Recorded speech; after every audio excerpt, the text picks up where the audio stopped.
I've been thinking a lot about the history of trains recently. Trains are pretty cool, right? Trains were foundational to human transportation and to the development of society. The Americas relied as much on trains as they did rivers and horses, at least once the Industrial Revolution happened.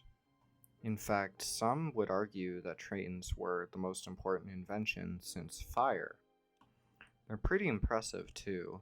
Massive metal contraptions pulling tons and tons of cargo, hundreds of people traveling across land through mountains, forests, plains.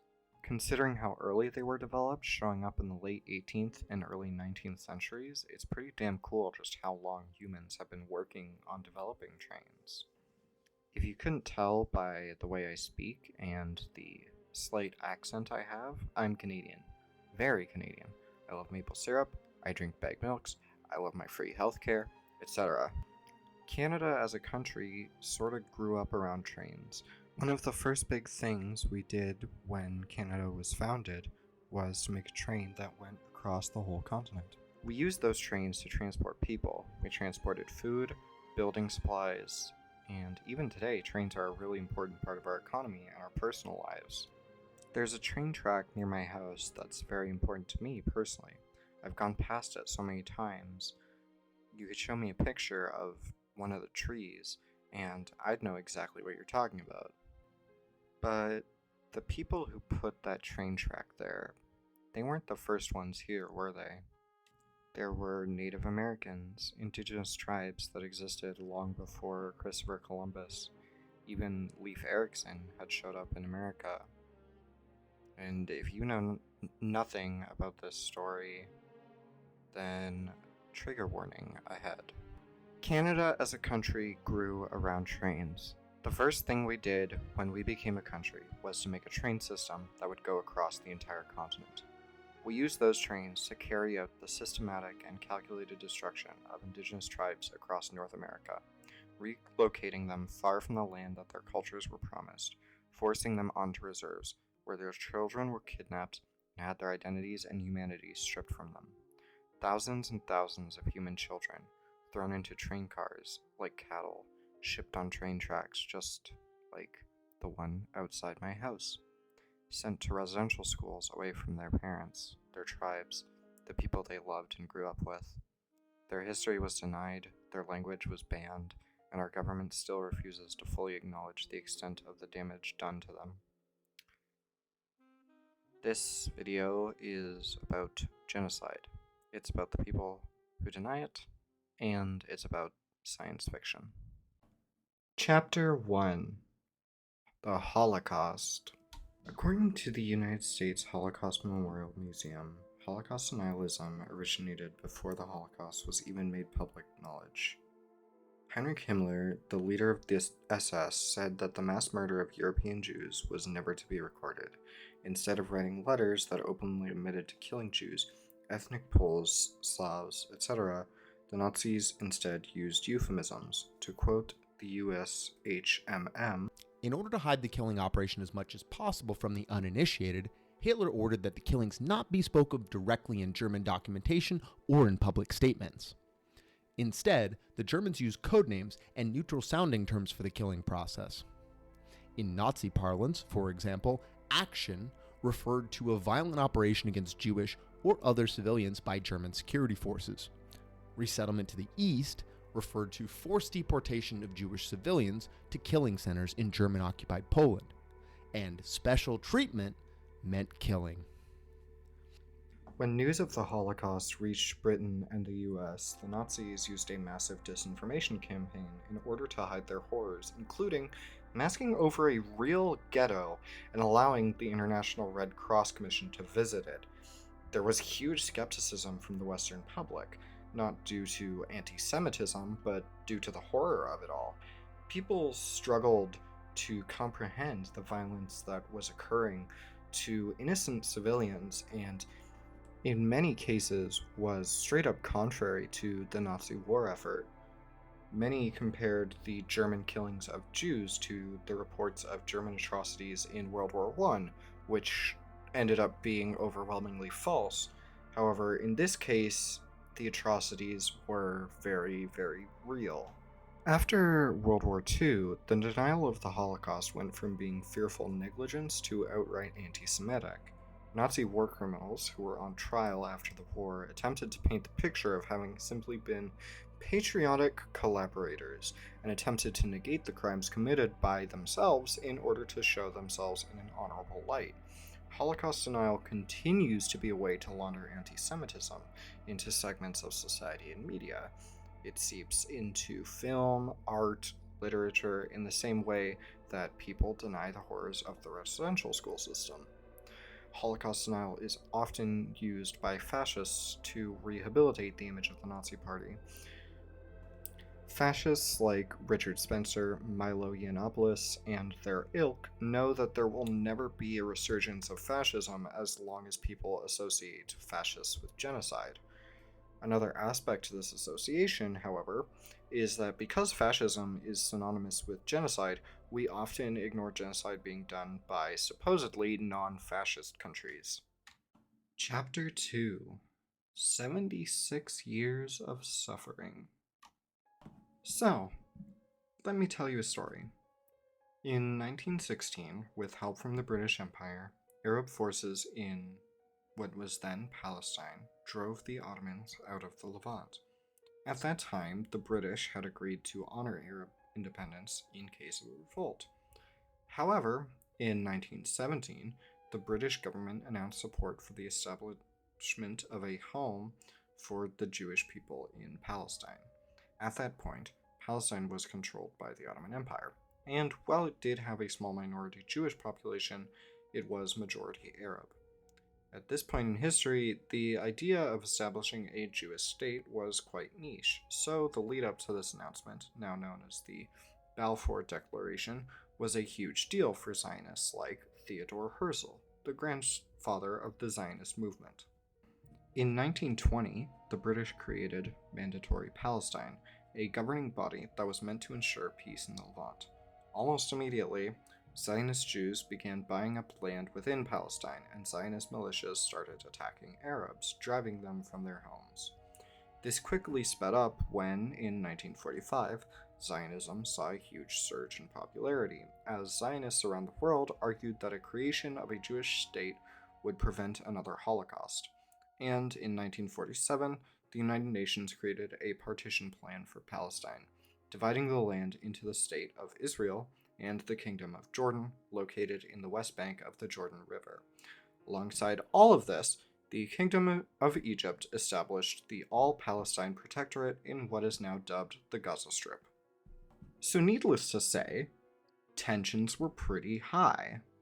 And of course, 1 year later, in 1948, tensions boiled over. The First Arab-Israeli War broke out. In the span of 1 year, 7 months, 2 weeks, and 6 days, the newly formed Israeli military expelled over 700,000 Palestinians from their land, forcing them into either the West Bank and, of course, the Gaza Strip. In the 76 years since 1948, Israel has continued to expand into the West Bank and Gaza. It has continued to treat Palestinians as second-class citizens and kill anyone who protests or speaks up.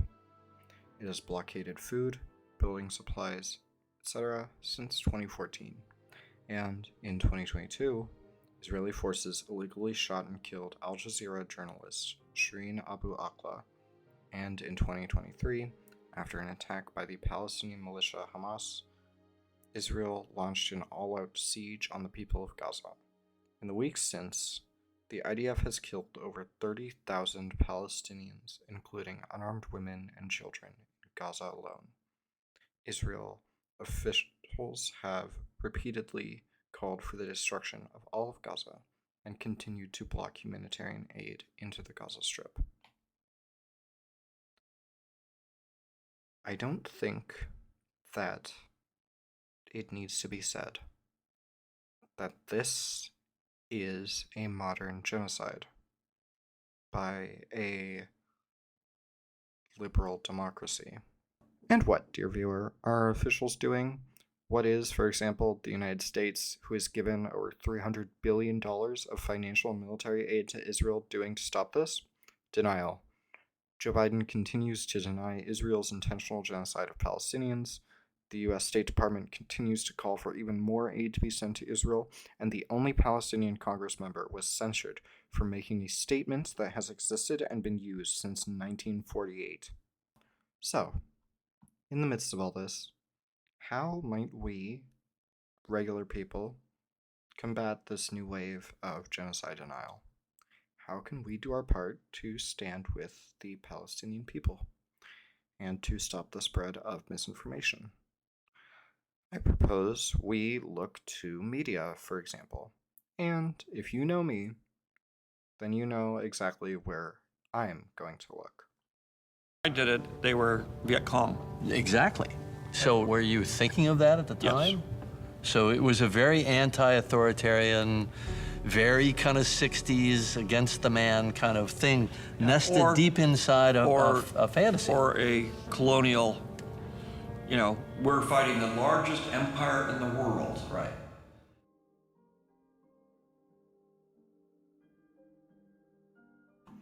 I think it's uncontroversial to say this at this point. Star Wars is an anti-imperialist manifesto.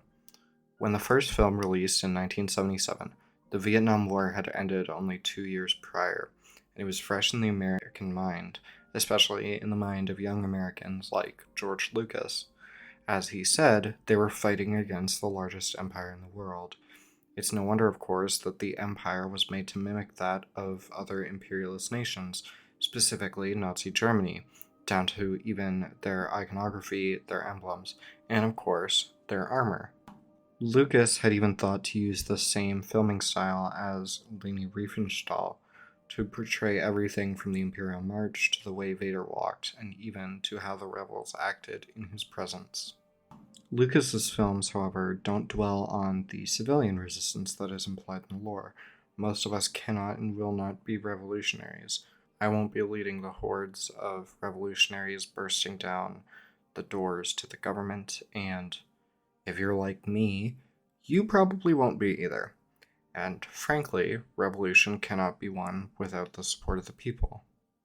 So, while you and I won't be waging war against our overlords, what can we do? We can help build a grassroots anti-imperialist movement. And to do that, I suggest we look to another, smaller scale piece of media in the Star Wars franchise. We look, of course, to Andor. Andor's anti-fascism, like most of Star Wars, isn't very subtle. There are themes of fascism, genocide, and imperialism that are prevalent throughout. However, where other Star Wars media shows the men and women at the front, the revolution leaders, Andor focuses on those who make a revolution, the people struggling every day to get by. In the first episode, we see Cassian Andor is just a man trying his best to survive in an oppressive capitalist hierarchy. And by the end of the show, he's the man we come to know in Rogue One.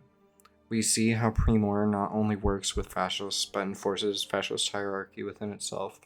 We see how the capitalists disregard the loss of life when 2 Pre-Mor employees are killed in the first episode. And instead of investigating their deaths, which would make the regime look bad to the eyes of the people, the capitalist simply chooses to make a hero out of the dead. Of course, we also see Karn, the man who disregards his orders and continues the investigation, who is 2 sides of the same coin of the men who are killed. Karn is the perfect authoritarian, and yet his reward for that is barely even acknowledgement and in many cases outright mockery.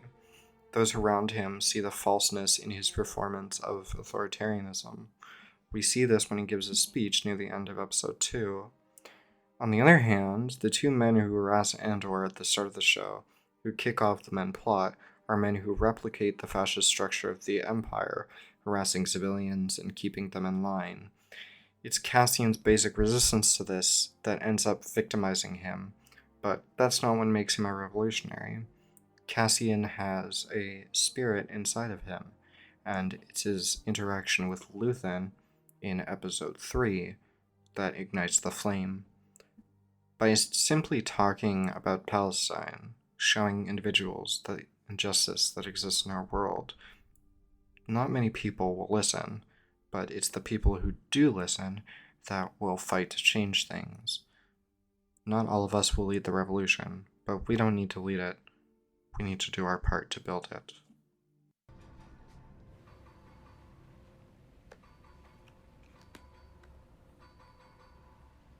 Gets to you, doesn't it? Shut it. That's what a reckoning sounds like.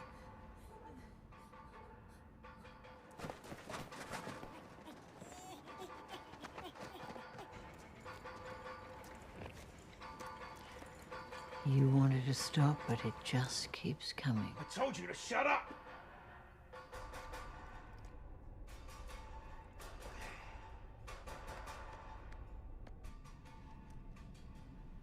It's when it stops.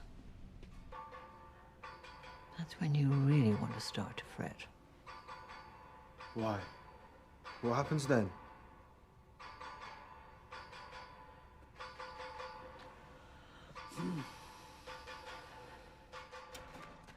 People are starting to understand. All over the world, we see pro-Palestine protests growing in numbers, and the capitalist class is doing their best to push against it. Capitalism, imperialism, and fascism is in crisis. People are realizing the world we live in, and overwhelmingly, people are saying, no, I will not be complicit in genocide. I will not be complicit in imperialism. The world may be burning around me, but I will be damned if I let them say I did nothing. I will be damned if I let them say I stood silent. How do we combat genocide denial? We force people to look at the ugly truth. We don't shut up, no matter how much they tell us to. You won't convince the truest of believers, but you can force those in the middle who are confused and struggling to find their place in the world that history will frown upon those who stood in the face of atrocities and ignored it, who outright denied it. Your voice is a weapon, so use it. Hey everyone, I just wanted to come in here at the end of the video and give a huge thank you to AJ from the channel Squid Tips for doing the quote near the beginning.